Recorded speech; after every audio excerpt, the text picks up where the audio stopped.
வணக்கம் நண்பர்களே. இன்னைக்கு நம்ம பார்க்க போகிற இரண்டாவது திருப்புகள் என்ன அப்படின்னு பார்த்தீங்கன்னா அருள் பெற. இதுக்கு முன்னாடி நான் ஒரு விஷயம் சொல்லிடுறேன். போன எபிசோடில் நான் ஒரு சின்ன தவறாக பேசிட்டேன். என்ன தவறாக பேசிட்டேன் அப்படின்னா, என்னோட அருள் பெற அப்படிங்கிற ஒரு வார்த்தையை சேர்த்துறேன். கடைசியாக முடிக்கும்போது வேணால் என்னோட எனக்கு ஆதரவு தாருங்கள் அப்படிங்கிற மாதிரி ஒரு விஷயத்த சொல்கிறேன். அதை நான் தெரிஞ்சு தெரியாமல் செஞ்சதான். இந்த பிள்ளையை பார்க்கும்போது எனக்கு ஒரு சின்ன ஒரு கதை ஞாபகம் வருது. என்ன கதைன்னா, நம்ம கிருபானந்த வாரியாரோட கதை தான். என்ன கதை அப்படின்னா, அவர் வயலூர் முருகன் கோயில் போவார். முருகன் கோயிலில் போய் பார்க்கும்போது பார்த்திங்க அப்படின்னா, ஏதோ ஒரு காரணத்துக்காக உண்டியலில் 25 பைசான்னு நினைக்கிறேன். அந்த காலத்தில் 25 பைசாங்கிறது மிகப்பெரிய தொகை. 25 பைசாவோ 50 பைசாவோ எனக்கு அந்த பைசாவும் ஞாபகத்தில். யார் அவர் கேட்டு உண்டியலில் போட்டாரான்னு தெரியல, இல்லை அவராகவே உண்டியலில் போட்டாரா அப்படிங்கிறது எனக்கு தெரியல. சரியா ஞாபகம் இல்லை. ஆனால் கதை மட்டும் ஞாபகம் இருக்குது. இதை சொல்லிடுறேன்.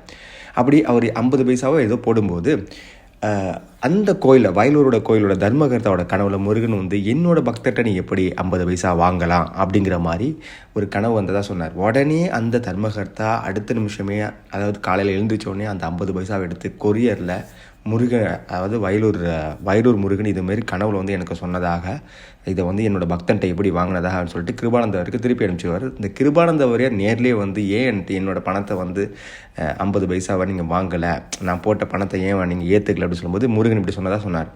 உடனே அப்போ தான் வயலூர் முருகன் என்கிட்ட இன்னும் நிறைய எதிர்பார்க்குறார் அப்படின்ட்டு கிருபானந்த வாரியார் என்னென்னா அதுக்கு கும்பாபிஷேகம் பண்ணார். இதில் என்னடா இருக்குது, அப்படி பிழை இருக்குது அப்படின்னு கேட்காதீங்க. இதுக்கப்புறம் தான் ஒரு சுவாரஸ்யமான விஷயம் முருகன் செஞ்சார். என்ன செஞ்சார் அப்படின்னா, இந்த ஹிந்து நாடுதல் இருக்கு இல்லையா, அதில் ஆங்கில நாடுதல், அது வயலூர் முருகனுக்கு கும்பாபிஷேகம் செய்ய போகிறார் கிருபானந்த வாரியாருங்கிறது போல வடலூர் முருகன் அப்படிங்கிற ஒரு பிரிண்டிங் மிஸ்டேக் எழுத்துப்பிழை நடந்துருச்சு. அப்போ என்னென்னா, கிருபானந்த வாரியார் பார்வையில் என்ன அப்படின்னா, முருகன் வயலூருக்கு மட்டும் செய்ய சொல்ல, கும்பாபிஷேகம் செய்ய சொல்ல, வடலூருக்கும் சேர்த்து எனக்கு உத்தரவு பிறப்பிச்சிருக்கார் அப்படிங்கிற மாதிரி சொன்னதாக ஒரு கதை இருக்குது. ஸோ இந்த எழுத்துப்பிழைக்கு இப்படி ஒரு மீனிங் இருக்குங்கிறதையும் நான் சொல்கிறேன். அதே மாதிரி நான் அதை நானாக செய்யலை, என்னோட அருள் பெறல இருந்தாலும் இது திருப்புகள்ங்கிறதுனால எல்லாருக்கும் அருள் கிடைக்கணும், அவ்வளோதான். நான் ஒரு கருவியாக செயல்பட போகிறேன் அப்படிங்கிறது தான் என்னோட எண்ணமாக இருக்குது. இப்போ நம்ம பாட்டுக்கு போகலாமா?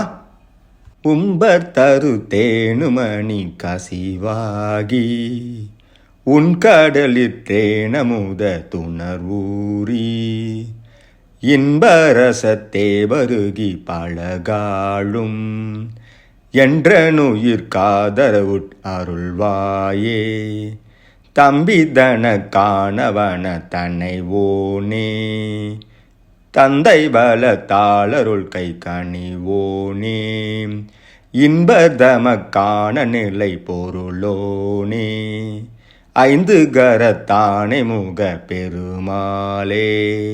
முருகா, முதல்ல இந்த பாடலை நம்ம என்ன தெரிஞ்சுக்கணும் அப்படின்னா, உம்பர்த்தருனா ஒன்றும் இல்லை, தெய்வீக விருட்சங்கள்னு எதை சொல்லுவோம், அதாவது தெய்வீக மரங்கள்னு என்னென்ன சொல்லுவோம் அப்படின்னா, சந்தானம், அரிச்சந்தனம், மந்தாரம், பாரிஜாதம், கற்பகம், இதை இந்த மரங்களை தெய்வீக விருட்சகங்கள்னு சொல்லுவாங்க. அப்புறம் தேனு அப்படின்னா, உம்பர்த்தரு தேனு அப்படின்னா, தேனுங்கிறது இல்லையா, அது காமதேனு, அது என்னென்னா தெய்வீக பசு. அதுமாரி மணிங்கிறது என்னென்னா சிந்தாமணி, அதாவது நம்ம இப்போ கழுத்தில் போட்டுருக்காங்களா, இப்போ பாசி மணி அதுமாரிலாம் போடுவாங்க இல்லையா, அதில் சிந்தாமணிங்கிறது தெய்வீக ரத்னம் சொல்லுவாங்க. சிந்தாமணிங்கிறது தெய்வீக.